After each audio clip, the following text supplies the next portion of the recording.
Hello everyone, I am Raven from Raven Comics, and today we will continue with the saga of the Master Race.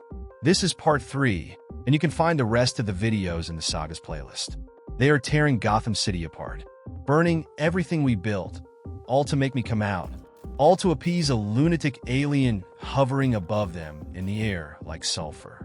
People are destroying everything around them, while the Kryptonians just watch. Normally, I would put an end to this disturbance with a few well-placed batarangs. I learned long ago that nothing pacifies the bloodlust of a crowd faster than their own blood. But now is not the time for a cure.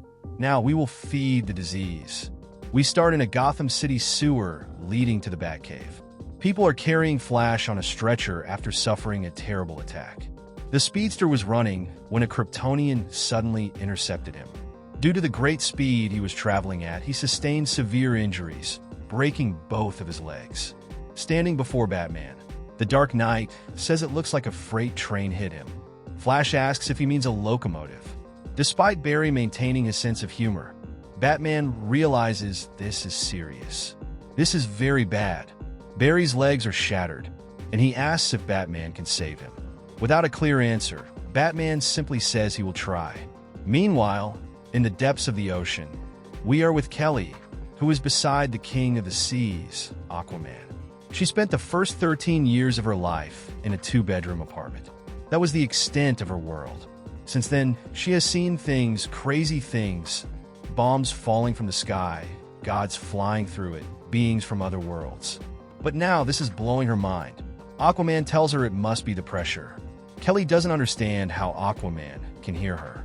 Arthur tells her it's telepathy, a very efficient form of communication. She asks if they are 20,000 leagues under the sea, and Aquaman tells her they are at 20 meters.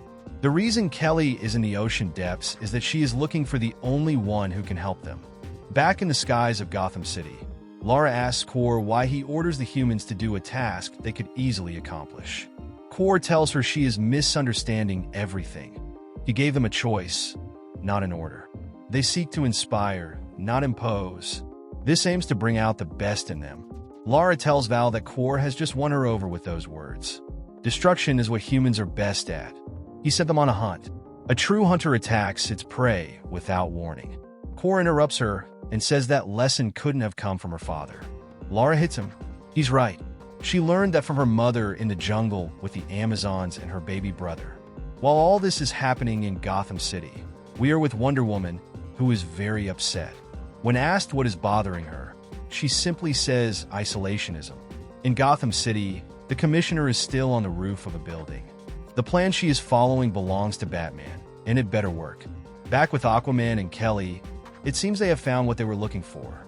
It's Superman's body, which had been trapped under the sea.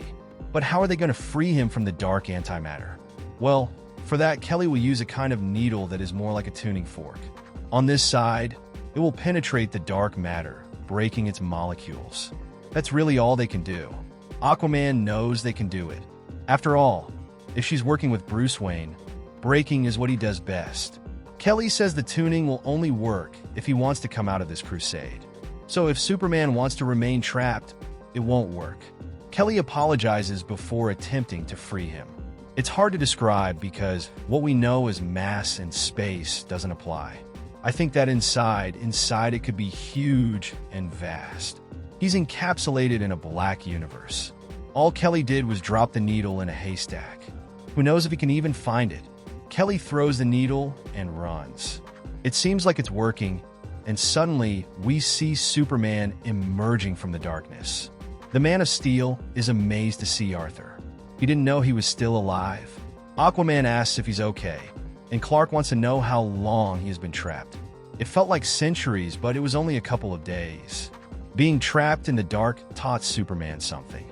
Those couple of days were all the time he needed to search his soul. Now he asks the ocean dwellers, "Do you want to save the world?" In Gotham, the Kryptonians keep flying. To Kor, this is incredible. They just have to look at them. They are extraordinary. They would willingly destroy themselves to avoid being destroyed. Undoubtedly, they would be worthy worshippers. While he is admiring this beautiful scene, Batman is about to spring into action. This is like watching an animal gnaw off its leg to free itself from a trap. That is, if it succeeds, it will stagger and die. So what drives it to do such a thing? Fear. The strongest and purest primary motivation there is. Fear is his lieutenant, his nanny, his invisible friend. Batman has arrived at the battlefield with new machinery. Fear is the reason he gets out of bed. Fear is what he sleeps on, dreams about. Fear is why he doesn't kill. There are so many things he fears. Well, you only need to look at yourself. Fearless, with no chance. We're back with Superman, who has not flown to the Batcave. Upon entering, he encounters another surprise. Here is another of his old comrades. This surprises him.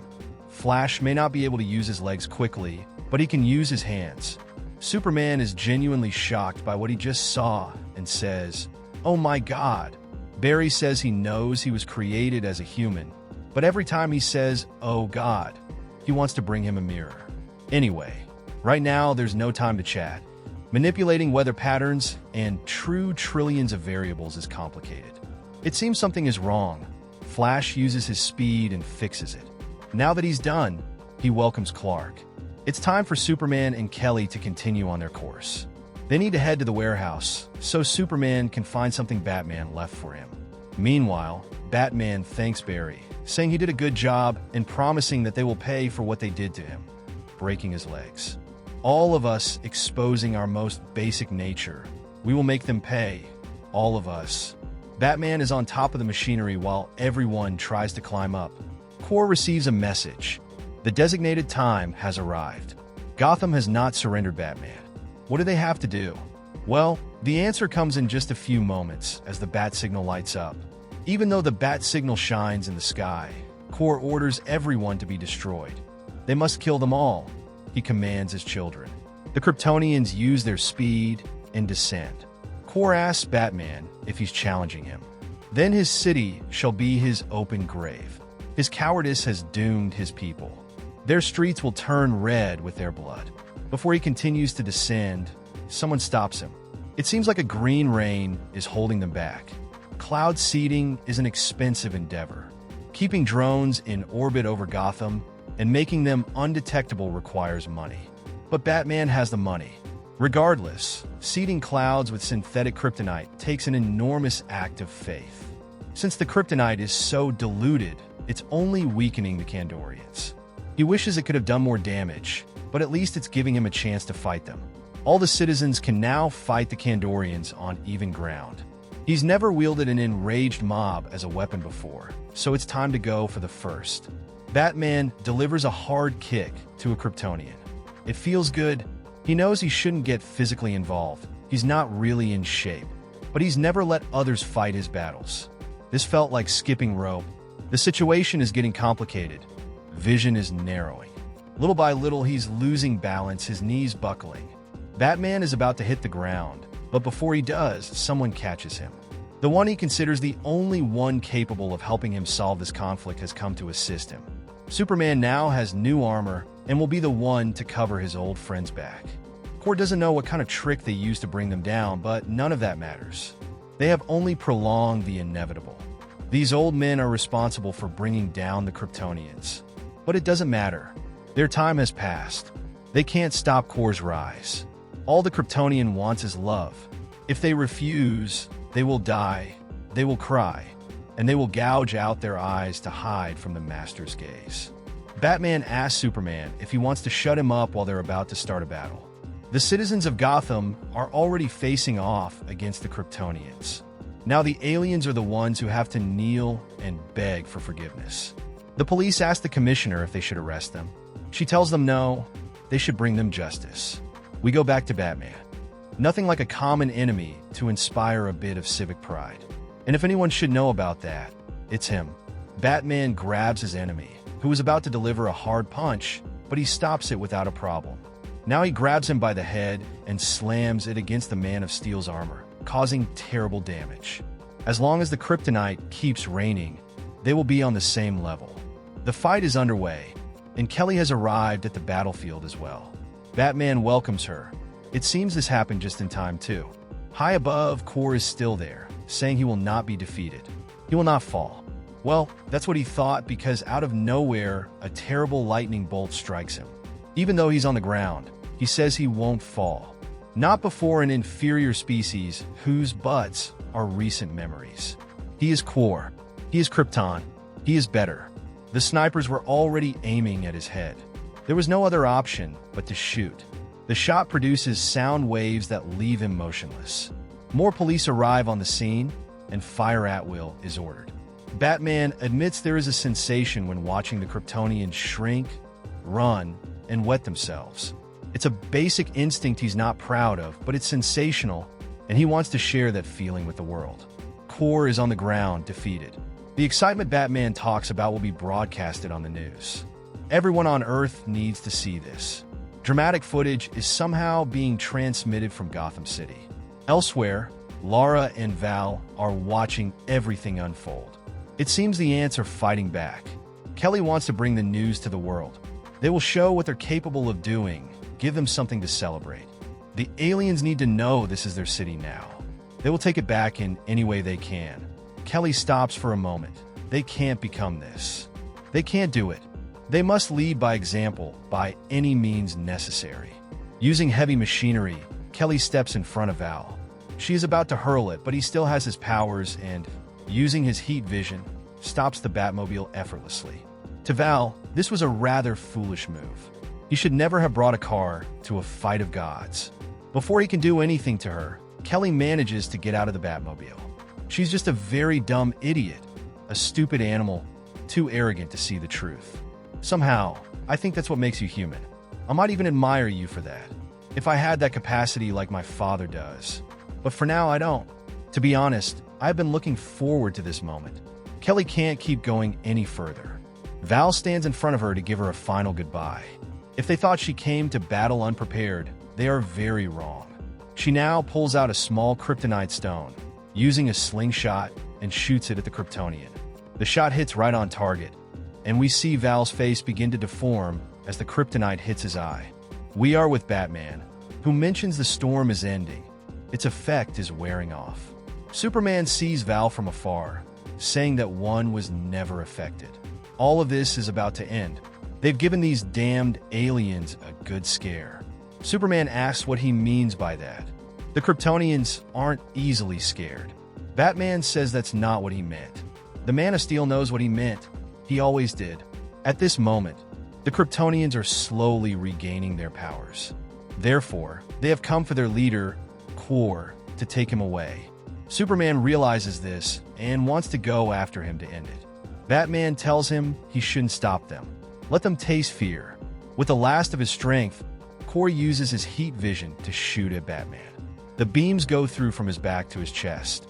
Superman tries to do something for his friend. This bastard has finished them. Superman takes off his armor.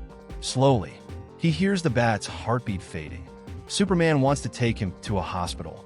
Batman tells him no, he has to promise. After a few seconds, Batman's heart stops beating. So, if Batman doesn't want to go to a hospital, what does Superman need to do to help him? Superman flies away as fast as he can, faster than a bullet. It's too slow, more powerful than a locomotive. Not strong enough, able to leap tall buildings in a single bound. Come on, look up in the sky. I'm only Superman because I'm not a bird or a plane. At this moment, the news is broadcasting devastating images of a now liberated Gotham City. The citizens are celebrating. It's a party. The atmosphere is wild. Meanwhile, Kelly receives a message. Batman is dead. Carrie doesn't know how many times she's heard that before. At dawn, they can assess the damage. It looks really bad, but she has to face it. The commissioner has arrived to give Kelly terrible news. Batman really is dead, and as evidence, she hands over his cowl. Kelly falls to her knees, crying. Meanwhile, Superman keeps flying. Batman is cooling down. It's probably just the wind. Yeah, it must be. I mean, it's only been a few minutes since he died. It has to be just the wind. We're with Adam, who mentions this is his work, his creation, his invention, his solution. After all, this is just science. Up in the sky, Val is still fleeing. Lara is pursuing him, but the Kryptonian doesn't want her to see him. His face is completely deformed. This is what they did to him. Lara asks why he's running away. He shouldn't. Quor and the Kryptonians have gathered again. They will make them pay for these acts. Kor is somewhat angry. What they did to his son is terrible. He will have his revenge. He'll help him. If they took a low blow by attacking Kor's son, then he'll do the same. He'll go after Kal-El's son. Lara tells him he can try. Is that a challenge? Kor gets it.